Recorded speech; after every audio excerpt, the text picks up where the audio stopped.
Welcome back, folks. This is the BikeFit Physio here with A1 Coaching, and we're talking about common cycling injuries. So last week we spoke about pain at the side of the knee, typically iliotibial band syndrome, so check that one out if you haven't seen it. But today we're going to talk about pain at the back of the knee. So as you know, that there's three hamstring muscles that are in the back of our thigh. They can result in this pain, and also the calf and soleus coming up from the ankle attaching to above the knee can be a source of pain. So we're going to talk about the common sources to pain at the back of your knee, and then we can list out how we can go about helping you with that.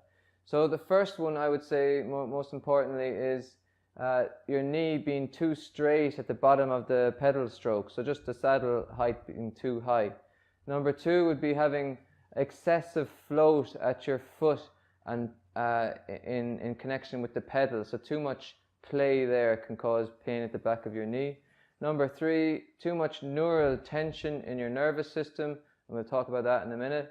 And number four, a sudden increase in your training volume where the tendons have just become too shocked and are unable to keep that level of load without giving you problems. So to go through the main common sources of pain at the back of your knee, so we talked about the knee and the degree of extension at the bottom of the pedal stroke. So typically, you know, a bike fit is a window, you know, and you can be within this window to reduce your risk of these injuries.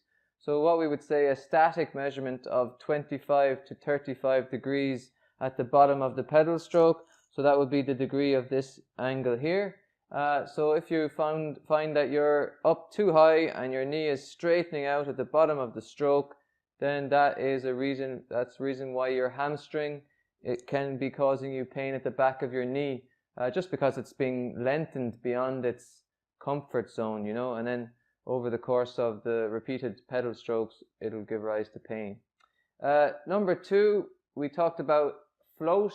So the reason why you can develop pain at the back of the knee is because the hamstring and the calf, they act like a clutch, and the quads and the glutes are the engine. So the hamstring is always trying to position the knee in the correct alignment for the pedal stroke, and the calf is trying to position the foot.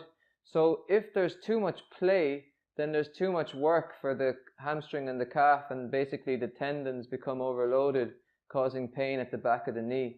So, I mean, what you do there is you look at your float. You can get 9 degrees of float, 4 degrees, and then closing in towards 0. So if you find that you're just too much float, try and dial that in using a system, whichever cleat you're using, and see if that makes a difference to your knee pain.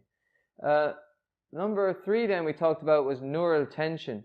So this can develop because of many reasons. We talked before in one of the videos about how well you move your lumbopelvic region, so your lower back pelvis. So, you know, if you're not moving too well there, you can create a nerve tension down your leg. So how we assess for that is we call it a slump test.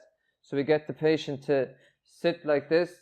They slump into this position and then lift their leg. So if they find that there's a kind of a horrible nervy tingling tension going down their leg, then they're positive for neural tension.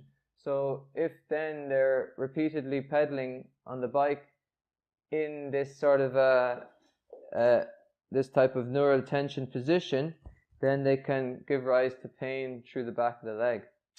And number four we talked about was just a sudden increase in your training load. So we know that tendons, they just do not like a sudden change in load.